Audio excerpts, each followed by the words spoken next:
Tov. Dans notre paracha, on voit le contraste qu'il y a entre un père juif et un père qui ne l'est pas. Un père de famille juive et celui qui ne l'est pas. Voilà le contraste.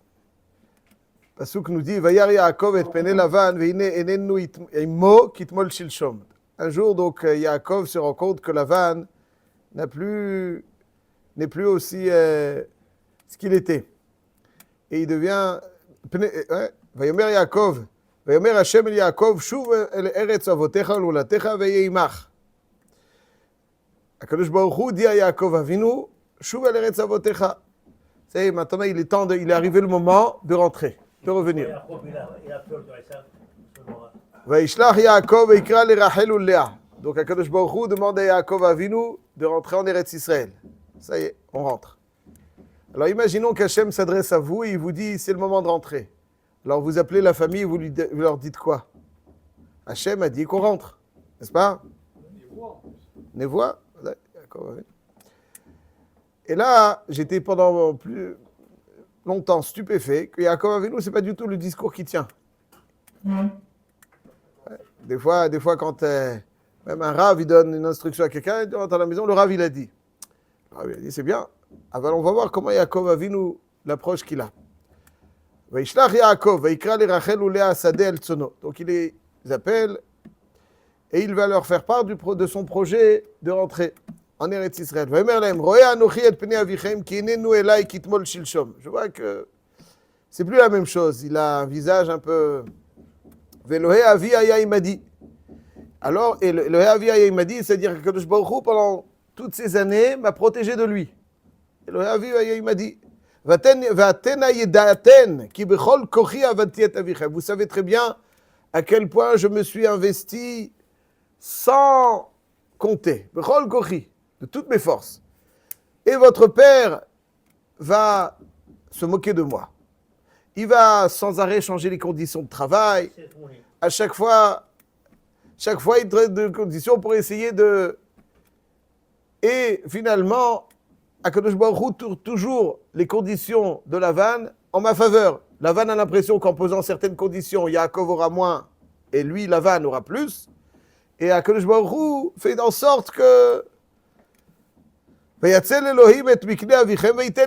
Baruch Hu en fait en sorte que on possède aujourd'hui ce que l'on possède.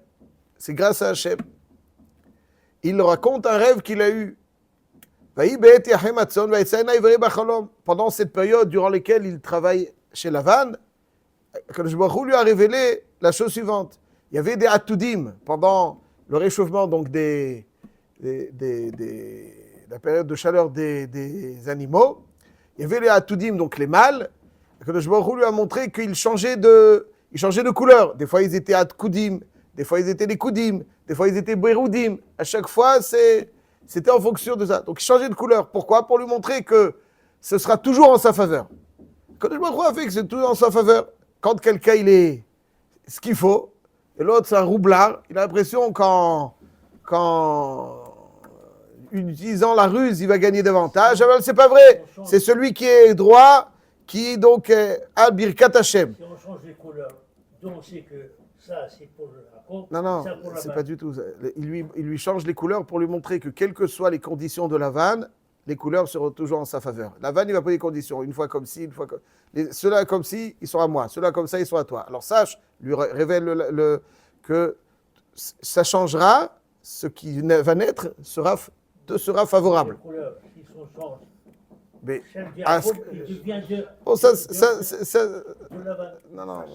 c'est en fonction de la période, en fonction des conditions, ce qui va naître, ce sera en faveur de Yaakov. Chaque fois, il lui dit.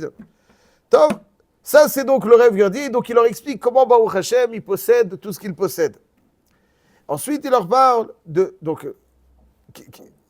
il leur parle enfin donc de la révélation d'Akadosh Baruch Hu qui lui a dit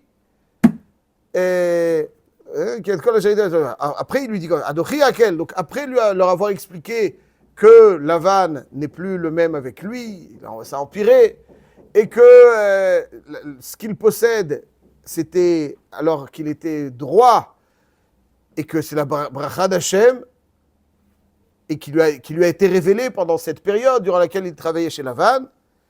Il leur révèle donc le message d'Hachem en dernier. אנוכי האל בית אל אשר משכת שם מצבה אשר נדרת לי שם נדר, קום צא מן הארץ הזאת ושוב אל ארץ מולדתך.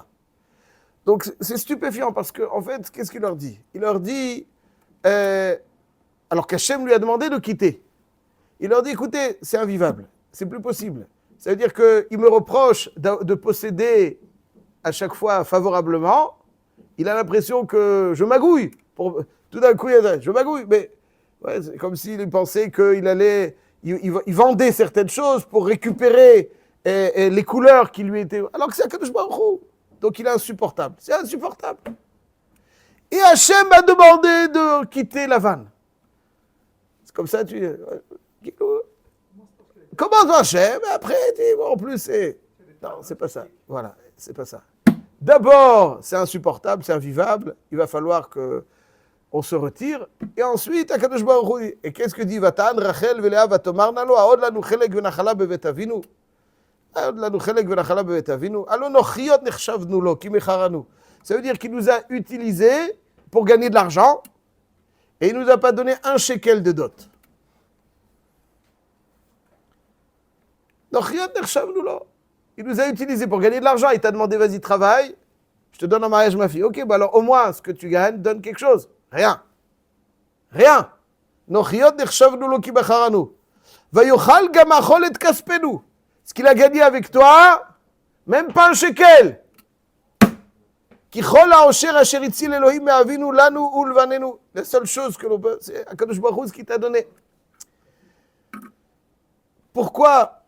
Encore plus, quand, juste avant de poursuivre, quand Lavan rejoint Yaakov, il lui dit, Vaya'an Lavan, Vayomer El Yaakov, Habanot benotai, Va'abanim banai, Va'atzon tzoni, V'chol asher taroe lihu. Donc il est sûr que tout ça lui appartient.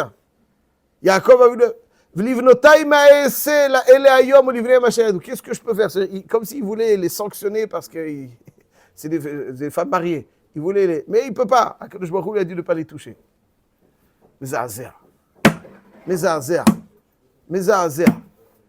Alors quel est le pshat là qu'on voit Yaakov Avinu? Pourquoi Yaakov Avinu est là en train de leur dire la raison pour laquelle il met la parole d'Hachem en dernier? A priori, en dernier, j'entends par là, il conclut par cela. Il me semble que le Yesod est important. Le Yesod est le suivant. L'étymologie du mot Av en Lachon HaKodesh. D'où vient le mot Av? C'est quoi l'étymologie du mot Av? Av, ça vient de quel? C'est la racine de quel? Av, toujours, Aleph, Bet, c'est vouloir, avoir envie, désirer. Par exemple, quelqu'un, le mot le plus connu, Te'avon. N'est-ce pas? Te'avon, c'est manger avec plaisir, avec appétit. Te'avon. Im lo tove ha'isha lavo aharai. Si elle ne souhaite pas la jeune fille d'Eliezer à Abraham, peut-être que Oulaï lo tove. Evion, c'est quoi Evion? Evion, c'est quelqu'un qui est tellement nous démuni qu'il désire tout. Aleph, Bet, toujours c'est les lettres. Donc, le Av, c'est celui qui doit donner envie. C'est celui qui doit inspirer. C'est celui qui doit transformer quelque part l'atmosphère dans la maison et la rendre une atmosphère, en tout cas être la source d'une atmosphère agréable, qui donne envie. Yaakov Avinu, il ne va pas dire, bon, c'est pas un homme, un père juif, c'est pas un père qui donne des instructions parce qu'il contrôle, allez, tu fais ça, on va ça, etc. C'est pas ça. C'est pas celui parce qu'il a une autorité, parce qu'il a un ascendant, parce qu'il est père, donc il va donner des instructions. C'est celui, même quand on est dans des mitzvot, prie, fais ça, va à la choule, étudie. Il donne pas beaucoup d'instructions à un père juif. Il inspire. Inspire, c'est très différent. Un exemple, il donne envie. Il donne envie. Yaakov Avinu ne va pas dire à Rachel et Léa, Hachem, il a dit on y va. Il les fait adhérer à la parole d'Hachem. On ne peut plus vivre. Il faut quitter l'endroit. On ne peut plus vivre ici chez Lavan, il faut quitter l'endroit. Il leur dit, Hachem l'a demandé. C'est pas, je donne des instructions aussi juste, vrai qu'il soit, c'est celui qui inspire et qui donne envie. Ça, c'est Av. Ça, c'est Av. C'est pour ça que d'abord, il leur dit, voilà, les circonstances font qu'on ne peut plus rester, c'est devenu insupportable. Il faut qu'on continue notre vie ailleurs pour vivre de façon beaucoup plus harmonieuse et détendue, plus constructrice. Ici, chez Lavan, c'est plus possible. Et donc, il leur donne envie, il leur dit, après, il leur dit, et Hachem l'a dit. Donc, ça veut dire que peut-être qu'il y a une hésitation. C'est Hachem, il a dit. Les maaseh, asvataï que c'est Akadosh Baruch Hu. Il leur dit, pour que quand on leur dit la parole d'Hachem, ils adhèrent. C'est pas dire Hachem, Hachem. Il fait des choses. Il faut permettre d'adhérer. Le devoir de Chinour incombe pas à la mère. Le devoir de Chinour, c'est le père qu'il a. Le devoir de Chinour, c'est pas la mère. Il y a des gmarottes là-dessus. Le Chinour, c'est le père. Nafkamina, des fois, dans la Shabbat, une maman qui voit son enfant faire des choses, jouer avec des jouets, elle n'a pas de chiyuv de Chinour. Le chiyuv de Chinour, il est sur le père. Quand on voit l'étymologie du mot Chinour, c'est quoi Chinour? Chanoukat Baït. Chanouka, on arrive bientôt. Chanouka, c'est inauguration, n'est-ce pas? Chinour, c'est éducation. En français, ça n'a rien à voir. Pourquoi? Parce que pour les goïms, une inauguration, c'est couper le ruban et puis voilà, utiliser pour la première fois. Pour un juif, le Chanouka, l'inauguration du Mizbeach pour Chanouka, mais l'inauguration d'une maison, c'est pas l'utiliser ça pour la première fois, c'est montrer à tout le monde, voilà ma maison, je te montre les chambres et je te dis à quel point les lustres j'ai acheté. C'est Chanouka. Chanouka de Baït, c'est utiliser la maison pour la première fois avec de la Kedusha, de telle façon à ce qu'elle s'inscrive dans la continuité. Toutes les premières utilisations vont injecter en la maison des valeurs qui vont lui permettre de s'inscrire dans la continuité. Si c'est la première utilisation, quelque part, elle est déterminante pour la suite. Ça, c'est Chanoukat Baït. Et le chinour qui incombe au père, je répète, pas à la mère. Regardez dans le Shulchan Aruch, c'est pas la mère qui a le devoir de chinour. La mère, elle a d'autres devoirs, si on en discute, mais pas celui de chinour. Son chinour est même des fois plus silencieux, différent. Mais elle n'a pas de devoir de chinour. Le chinour incombe au père. Le chinour du père, c'est faire en sorte que l'enfant s'inscrive dans la durée, dans tout ce qu'il va faire. Des fois, le chinour d'un enfant, c'est en ne lui disant pas de prier. Il prie. Ouais, des fois, il est à côté, il prie pas. Alors vous avez des parents qui vont tirer les oreilles. Pourquoi tu regardes pas le sidour? Pourquoi tu suis pas la Torah? Où on est? Et il le sanctionne s'il suit pas la Torah. Il le détruit. Il le détruit. Pourquoi? Pour la simple raison. L'objectif du chinour, c'est pas ce que l'enfant sera à l'âge de 10, 11, 12, 15 ans. C'est pas ça qui nous intéresse. C'est qu'est-ce qu'il sera à l'âge de 30, 40, 50 ans. C'est là-bas qu'il faut viser. Donc à chaque fois que je dois prendre une décision concernant mon enfant, c'est pas de savoir est-ce qu'il fait ce qu'il faut faire maintenant. C'est pas ça l'objectif. Chinour, c'est pas lui faire faire, c'est lui donner envie. C'est l'orienter. Pour de telle façon à ce qu'il s'inscrit dans la continuité de façon durable. Et pour l'inscrire dans la continuité, alors Vada, il faut l'inspirer. Il faut lui faire savoir ce qu'il faut faire. Mais des fois, en l'accablant, on le dégoûte. Excusez le terme. Et lorsqu'on le dégoûte, alors on ne lui permet plus de s'inscrire dans la continuité. Donc, tant qu'il est sous notre tutelle et sous notre autorité, il fait ce qu'il faut faire parce qu'il veut nous faire plaisir, parce qu'il ne veut pas qu'on lui tire des oreilles. Mais après, hop, salut. Alors que quand c'est le chinour, c'est exactement le contraire. Des fois, il faut lui dire, il faut savoir fermer les yeux. Des fois, des choses tu ne vois pas. Tu vois pas. Il ne prie pas, il ne prie pas. Il vient à la choule, il est là en train de rêver. Il rêve, qu'il rêve. Pourquoi? Parce que des fois, en ne le faisant pas faire ce qu'il doit faire, je l'inscris dans la continuité. Ça, c'est le chinour. Ça, c'est le rôle du père. C'est mettre tout en place afin que son enfant soit ce qu'il doit être à l'âge de 55 ans. C'est ça l'objectif du chinour. C'est pas qu'il fasse 12, 13 ans, 14 ans, après il est adulte. Il y en a qui disent, pour l'instant, il est sous mon autorité. Je lui fais faire des choses, après il est adulte, il se débrouille. C'est pas ça, chinour. C'est pas ça. Toi, tu dois voir quand il est adulte, qu'est-ce qu'il sera. Pas maintenant. Maintenant, il fait pas. Il dort. Allez, tu te lèves à la tefila. Mais combien tu peux lui dire tu te lèves à la tefila? Tu lèves, sinon il dort. Eh bien, il dort. Quand on oblige quelqu'un, alors on crée une frustration, une déception, et puis quand il aura la possibilité de se défaire, il se défera. Le Hav, c'est celui qui doit donner envie. Et c'est pour ça que Lachon, Tové, Te'avon, c'est pour ça que c'est lui qui a le devoir du chinour. C'est ça le yesod du chinour. Le yesod du chinour, ça. Yaakov Avinu, il a donné envie. D'abord, il donne envie à sa famille. Ouais, on voit donc déjà, il y a une petite brèche qui se fait. C'est comme ça, c'était l'approche de Yaakov Avinu. Il ne dit pas, il faut faire ça, il faut faire ça, il faut faire ça, il faut faire ça. C'est bien pour toi. C'est Kedaï pour toi. Il donne envie. Et lorsque tu greffes à l'envie la parole d'Hachem, alors tu l'installes la parole d'Hachem correctement. Quand tu crées l'envie, ensuite tu dis, voilà, Hachem il a dit ça, ah, est-ce que Hachem il dit, c'est bien pour moi, c'est bon pour moi. Ça, c'est le sod du chinour. C'est pour ça que le Hav, il a le chiouf de chinour parce que c'est son rôle. Donner envie, inspirer, vouloir lui ressembler. Ça, c'est le Hav. Le Rambam de Ilchot Ishud Perek Tetvav, il dit comme ça. ציוו חכמים, שיהיה אדם מכבד את אשתו יותר מגופו, ואוהבה כגופו, ואם יש לו ממון מרבה בטובתה כפי הממון. Bon, ça, il faut en parler de façon distincte. Il y a encore des phrases dans le Rambam. Donc, dans un premier temps, le Rambam nous dit qu'il faut lui payer des vêtements qui sont plus chers que les nôtres. Ouais, ça veut dire que plus il peut la gâter, plus il va la gâter. Comme ça, c'est marqué dans le Rambam. Il y a des gens qui ont de l'argent. Si tu as de l'argent, ben, utilise-le correctement. Elle veut ça. Elle veut ça. Je me rappelle, j'avais entendu une histoire il y a longtemps d'un couple qui devait déménager dans un pays complètement étranger, peu importe, précisément la Belgique, Anvers.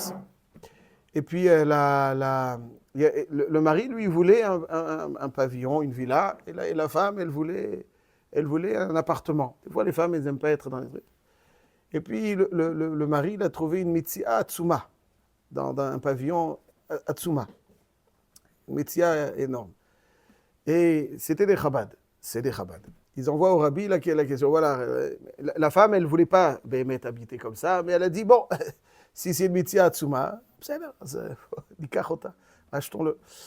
Et il envoie donc, c'est un Chabad, évidemment, il ne va pas faire une transaction immobilière aussi importante sans prévenir le rabbi. Il écrit le rabbi lui dit toujours, les conditions d'habitation, tu dois les faire en fonction de ton épouse, Kefir et Tsona, selon ses volontés, il souligne. Et il souligne, Kefir et Tsona. Donc il a lâché le truc pour faire ce Kefir et Tsona. Ça veut dire que dans le Gashmiout de la maison, c'est la femme qui décide. Ça cherche pas, ça fait partie des Shlomo Arbé. Pas le Ruchniout, il faut avoir la Gashmiout de la maison, c'est pas toi qui décides. Kefir et Tsona. Kefir et Tsona. Elle veut ce lustre, et toi tu veux un autre lustre. Azavotra, tu as d'autres choses. Elle, c'est sa maison. Laisse-la choisir le lustre. Le carrelage, tu veux faire ton carrelage, toi tu aimes le carrelage comme ça, le parquet comme ça. Elle est comme ça. Non, on va trouver. Laisse-la. Ça, c'est sa maison. C'est Kefir et Tsona. C'est ce que le Rambam nous dit. Le Rambam, il poursuit, il dit, Velo yatil alea eima yetera. Ça veut dire qu'il ne doit pas avoir une autorité trop prononcée. Eima yetera, ça veut dire qu'il est trop impressionnant. Veyiye diburo ima benahat. Il faut toujours parler, et ça c'est un mala, hein, toujours benachat, posément, doucement, avec douceur. Il dit diburo ima benachat. Velo yatsev, velo yerogez. Il ne faut pas être triste ni en colère. Donc, ça veut dire quand tu rentres à la maison, ton patron, il t'a dit quelque chose, il t'a saoulé. Tu arrives, tu fais la mine. Il dit le Rambam, lo yatsev. Ça veut dire que sur le paillasson, en réalité, à chaque fois qu'on voit le paillasson, il est là pour nettoyer la boue. Le paillasson, en réalité, il est aussi là pour nettoyer le cœur. C'est-à-dire quand tu rentres chez toi, essaye un maximum de ne pas être triste. C'est malade. Sur quel bouton il faut appuyer pour ne pas être triste, M. Cohen? En quelques secondes, on va rentrer. Hein? Il se préparait, il a rajusté sa cravate. Oui, parce qu'il va être Pogesh la Shrina. Mais là, je dis, même le visage doit être un visage joyeux. Pourquoi? Parce que, radieux. plus précisément. Pourquoi? C'est compliqué. Parce que Pour certains, c'est- mais c'est sûr que, pourquoi? Parce que parce que si quelqu'un il rentre triste, alors la femme elle est sûre que c'est à cause d'elle. Et après le Roguez aussi s'il est coléreux. Quel est le tzad hachavé chez Badavar? Ouais, lo yatil emayetera. On ne parle pas de quelqu'un qui va faire emayetera. Il impose des principes en lesquels il croit dur comme fer. Il est sûr. Amer patera d'exercer l'autorité de. Une maison, ça doit être une maison où il fait bon vivre. Une maison où c'est le plus halak. Il y a toujours des périodes un peu tumultueuses, mais un maximum de sérénité, de quiétude, de paisibilité. Ça, benachat. Si tu mets Ema Yetera, tu mets de la tension. Il faut un minimum de tension dans la maison. Zema Shomer Lanu Apo Rambam. Et ça, c'est à qui il dit ça le Rambam? À qui il dit ça le Rambam? Au père de famille. Il faut que dans la maison, il fasse bon vivre. Que quelqu'un, il rentre, il se sent, ah, c'est un îlot de tranquillité. Je me sens bien.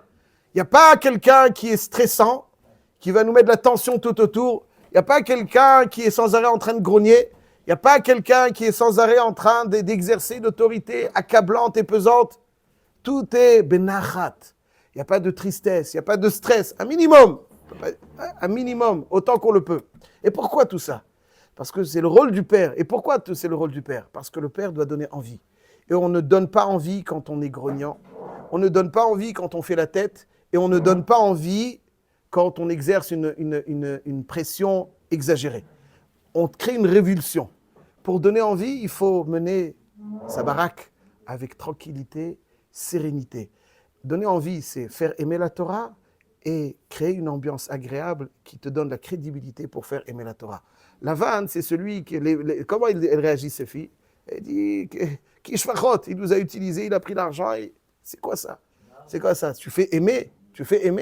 Yaakov Avinu, même quand Hachem le lui dit en évoix, d'abord il fait aimer, ensuite il dit à Kadosh Baruch Hu, une fois que tu aimes, voilà Hachem. Tu vois ce qu'Hachem il dit? C'est toujours dans notre intérêt. Il fait aimer les choses. Ça, c'est véritablement le rôle du Hav qui a la vocation de Chinour, parce que le Chinour, c'est justement faire aimer pour que les choses s'inscrivent dans la continuité.